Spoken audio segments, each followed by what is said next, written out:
Hello बच्चों, पिछली video में हमने वेक्टर से रिलेटेड उसके टर्म्स के बारे में समझा था। वेक्टर क्या होते हैं, वो कितने टाइप्स के होते हैं। आज देखते हैं वेक्टर्स को ऐड किस तरीके से कर सकते हैं। तो अगर हमारे पास दो वेक्टर्स हैं, वेक्टर ये बी और ये वेक्टर बी, ये बी और ये सी, हमें इन दो वेक्टर्स को ऐड करना है। तो इन दो वेक्टर्स को ऐड करने के लिए हमारे पास दो तरीके होते हैं। पहला तो होता है ट्राइंगल लो। ट्राइंगल लो में किस तरीके से ऐड करते हैं भाई? ट्राइंगल लो में हम इस तरीके से ऐड करते हैं कि जो दो वेक्टर्स हैं उनको हम इस तरीके से ड्रॉ करते हैं कि ये ए बी पहले वेक्टर का हेड और दूसरे वेक्टर की टेल, इन्हें हम ट्राइंगल की दो साइड्स की तरीके से मैनेज करते हैं। ये सी पर वेक्टर में पॉइंट है बी सी। अब जो इनका रिजल्टेंट आएगा भाई, हमने ऐड तो कर दिया, अब ऐड करने के बाद कुछ ना कुछ रिजल्टेंट तो आएगा। तो रिजल्टेंट आता है ये वेक्टर सी, जो वेक्टर ए की टेल और वेक्टर बी की हेड को मिलाता है। तो ये बनता है vector C. So vector C is the resultant of vector A and vector B. हम इस तरीके से लिख सकते हैं कि vector C is equal to vector A plus vector B. इसी तरीके से दूसरा होता है इसमें पैरेललोग्राम लो। उसमें क्या होता है भाई, हम फिर से ये दो वेक्टर मान लेते हैं। ए बी हम ले लेते हैं ए और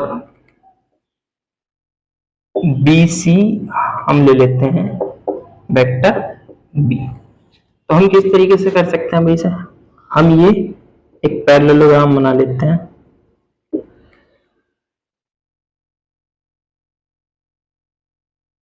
ये ए, ये बी, ये सी और ये डी। सो ए बी हो गया वेक्टर ए, बी सी हो गया वेक्टर बी। अब हमें पता है पैरेललोग्राम की जो अपोजिट साइड्स होती हैं वो इक्वल और पैरेलल होती हैं। दैट मींस अगर ये वेक्टर ए है तो ये भी कितना बनेगा, वेक्टर ए, और ये भी कितना बनेगा, वेक्टर बी। सम किस तरीके से निकालेंगे भाई, इसका जो डायगोनल आएगा that is the resultant of vector A and vector B. इसे हम फिर से लिख देते हैं वेक्टर सी। सो अगर हम vector of A B plus B C करते हैं तो आ जाएगा वेक्टर ए सी। तो A B A, B C B और ए सी हो गया वेक्टर सी। इसी तरीके से इसमें देखते हैं कि भाई अगर हम A D plus D C ये करते हैं तो ये आ जाएगा ए सी के इक्वल। तो ये भी यही आ जाएगा vector B plus vector A is equals to vector C. ये वेक्टर एडिशन के हमारे पास दो लो होते हैं, एक तो ट्राइंगल लो एंड सेकंड इज पैरेललोग्राम लो। इसके बाद हमारे पास वेक्टर एडिशन के ऊपर हम कुछ प्रॉपर्टीज को लगा सकते हैं। तो जो वो प्रॉपर्टी होती है वो क्या होती है, प्रॉपर्टी जो होती है इसकी, वो पहली तो ये होती है कि जो एडिशन होता है वो कम्यूटेटिव होता है।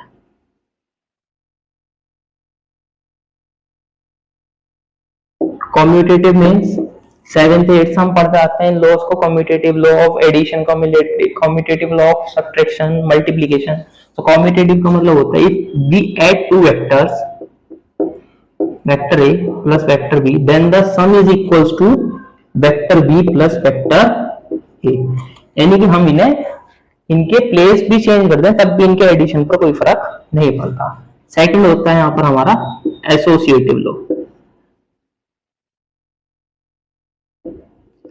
तो एसोसिएटिव जो लॉ है वो क्या प्रॉपर्टी होती है, वो होती है कि if we have three vectors, vector A, vector B and vector C, and we add all of them, so we get, if we add like that vector a plus vector b plus vector c then it is equals to vector a plus vector b plus vector c। so ये बनती है हमारी यहाँ पर ये commutative property और ये हो जाएगी एसोसिएटिव। इसके बाद थर्ड जो इसमें होता है हमें एग्जिस्टेंस ऑफ आइडेंटिटी बताना पड़ता है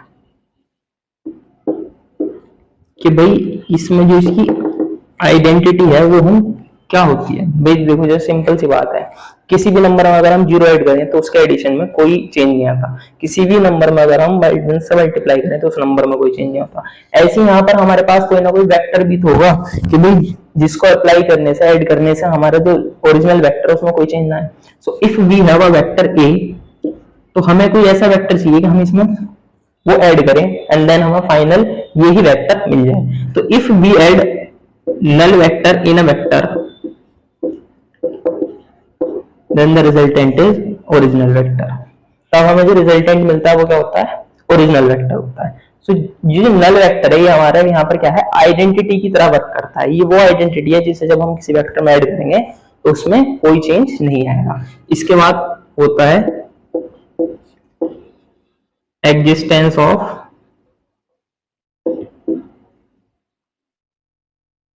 एडिटिव इनवर्स।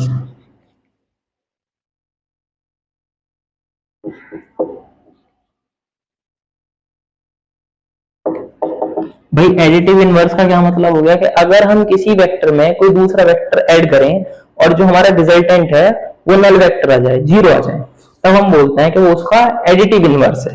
जैसे 2 का एडिटिव इनवर्स हम मेनली 7th 8th में पाते हैं, -2 होता है, 5 का -5 हो जाएगा। दैट मींस एडिटिव इनवर्स का मतलब हम उसमें अगर ऐड कर रहे हैं तो वो उसकी वैल्यू को जीरो कर दे रहा है। तो if we have a vector A, अब हमारे पास एक कोई वेक्टर इस डायरेक्शन में है और हम इससे अपोजिट डायरेक्शन में कोई दूसरा वेक्टर ड्रॉ कर देते हैं, भाई ये इस डायरेक्शन में हो गया -a।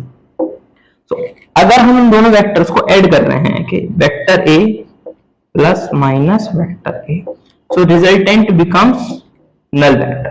रिजल्टेंट क्या होता है हमारा यहाँ पर, नल वेक्टर यानी जीरो। सो ये वो प्रॉपर्टीज है जो हम वेक्टर एडिशन पर लगा सकते हैं और ये वो लॉ है जो हम वेक्टर एडिशन के लिए यूज करते हैं। बाकी हम नेक्स्ट स्लाइड पर करेंगे। तो जितनी थ्योरी हमने अब तक पढ़ी उससे रिलेटेड कुछ क्वेश्चंस को भी कर लेते हैं। सो देखते हैं पहला क्वेश्चन क्या है। If vector AO plus vector OB equals to vector BO plus vector OC, then prove that ABC are collinear. तो हमें ये कंडीशन गिवन है और हमें ABC को कोलिनियर प्रूव करना है। तो सॉल्यूशन देखते हैं इसका भी क्या होगा। हमें गिवन है ये vector AO plus vector OB equals to vector BO plus vector OC, then by triangle law of vector addition ये क्या हो जाएगा, ये हो जाएगा vector AB equals to vector BC। सो जब दो वेक्टर्स इक्वल हो गए तब इनके पास क्या होंगे, so they have same and parallel supports, same and parallel support.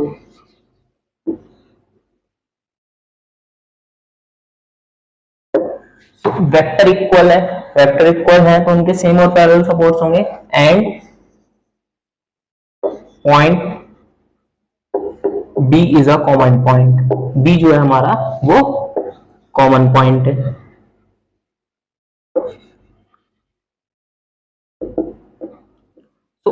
Vector AB equals to vector BC, first condition, same and parallel support, second condition, and B is a common point और B एक common point है। तो ये तीनों हमारी जो condition है वो कोलिनियर वेक्टर्स की होती हैं। So AB and C are collinear, NEAR collinear. इस क्वेश्चन को देखते हैं कि if A equals to 2i cap minus 3j cap and B equals to 3i cap plus 2j cap, then show that modulus of vector A equals to modulus of vector B। और हमें ये भी show करना है कि are the vectors A and B equal, क्या ये vector भी इक्वल है या नहीं है। तो सॉल्यूशन करते हैं इसका। तो अगर हमें इसका यहाँ पर मॉडुलस फाइंड करना है तो मॉडुलस फाइंड करने का तरीका ये होता है कि हमारे पास जो ये वेक्टर दिया हुआ है वेक्टर A, इसमें हम अंडर रूट लेते हैं, जो ये यूनिट वेक्टर्स के साथ इनकी मल्टीपल्स लिखते हैं। भाई आई कैप और जे कैप यहाँ पर यूनिट वेक्टर्स होते हैं। तो ये हो जाएगा 2 स्क्वायर और प्लस ये हो जाएगा माइनस 3 स्क्वायर। ये इस तरीके से है कि लेट हमारे पास एक वेक्टर है p और वो ये दिया हुआ है x i cap plus y j cap और प्लस जेड के कैप। तब जो इसका मॉडुलस बनेगा वो बनेगा under root of x square plus y square और प्लस जेड स्क्वायर।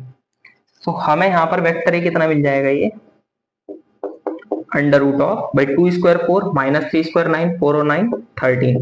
इसी तरीके से अगर हम vector B find modulus of vector B find करें तो वो आ जाएगा 3 स्क्वायर प्लस 2 स्क्वायर। तो ये यहाँ पर ये भी कितना आ जाएगा under root of 13। So vector A तो वेक्टर बी के इक्वल हमारा आ गया, sorry modulus of vector A तो हमारा मॉडुलस ऑफ वेक्टर बी के इक्वल आ गया। बट तब वेक्टर्स आर इक्वल, वेक्टर्स भी इक्वल है, हमें वही तो चेक करना है यहाँ पे। तो सिंस corresponding components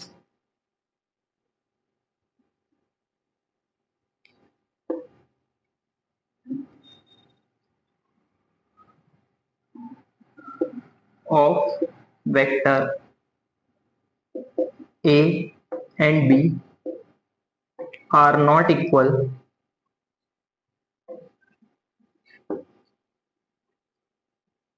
भाई इनके कॉरस्पॉन्डिंग कंपोनेंट्स इक्वल नहीं है। देखिए ये 2 है, ये एक्स एक्सिस पर जो इसका यूनिट वेक्टर है वो 2i कैप है, यहाँ 3i कैप है, ये माइनस 3j कैप है और ये प्लस 2j कैप है। तो कॉरस्पॉन्डिंग जो कंपोनेंट है वो उनके इक्वल नहीं है। So vector A does not equals to vector B. So vector A vector B के इक्वल नहीं होगा। तो हमें यहाँ पर यही दिखाना था कि वेक्टर ए और वेक्टर बी क्या इक्वल है या नहीं है, हमने वो बता दिया। तो देख सकते हैं मॉडुलस इक्वल होने के बाद भी वेक्टर इक्वल नहीं है। तो ये हमारी कंडीशन है कि मॉडुलस इक्वल हो सकते हैं बट वेक्टर इक्वल हो भी सकते हैं और नहीं भी हो सकते हैं। बाकी नेक्स्ट स्लाइड पर इन क्वेश्चंस को देखते हैं जो हमारे बोर्ड पर लिखे हुए हैं कि find the value of x and y so that vectors 2i cap plus 3j cap and xi cap plus yj cap are equal. x और y की किस वैल्यू के लिए ये दोनों वेक्टर्स जो है वो इक्वल होंगे। तो अभी पिछले क्वेश्चन में हमने डिस्कस किया है कि if the components of the vectors are equal then the vectors are equal and if they are not then vectors are not equal. अगर इनके कंपोनेंट्स इक्वल हैं तब वेक्टर्स इक्वल होंगे और अगर वो नहीं है तो वेक्टर्स भी इक्वल नहीं होंगे। तो भाई आपके पास एक वेक्टर जो है वो है 2i cap plus 3j cap. तो दूसरा जो कंपोनेंट है वो है ये xi cap plus yj cap. On comparison आप देखेंगे कि x इज इक्वल्स टू आ रहा है 2k और y इक्वल्स टू आ रहा है 3k। यही हमारे आंसर है। दैट मीन्स कंपोनेंट्स इक्वल होने चाहिए तभी आपके वेक्टर इक्वल होंगे। तो कंपोनेंट्स इक्वल होने के लिए x की वैल्यू 2 और y की वैल्यू 3 होनी चाहिए। सेकंड ये है कि find the magnitude of the following vectors. In vectors का हमें मैग्नीट्यूड फाइंड करना है। दैट मीन्स वही मॉडुलस फाइंड करना है। तो मॉडुलस फाइंड करने के लिए क्या होता है भाई, ये i1 भाई i1 का मल्टीपल यहाँ 1 होगा, ऐसे ये 1 और इसी तरीके से ये 1 स्क्वायर। तो ये आ जाएगा under root of 3 by 1 1 1 plus 3। तो अंडर रूट ऑफ 3 है इसका मॉडुलस आ जाएगा आपके वेक्टर का। तो ये इस वेक्टर का मॉडुलस आ गया। इसी तरीके से हमें इस वेक्टर का मॉडुलस निकालना है। तो इस वेक्टर का मॉडुलस हो जाएगा हमारा 1/√3i कैप माइनस 1/√3,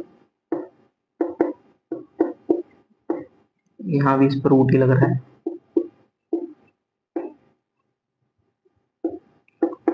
तो ये भी यही आ जाएगा भाई 1/√3 स्क्वायर प्लस माइनस 1/√3 और यहाँ भी ये 1/√3 स्क्वायर। तो ये आ जाएगा अंडर रूट ऑफ 1/3 प्लस 1/3।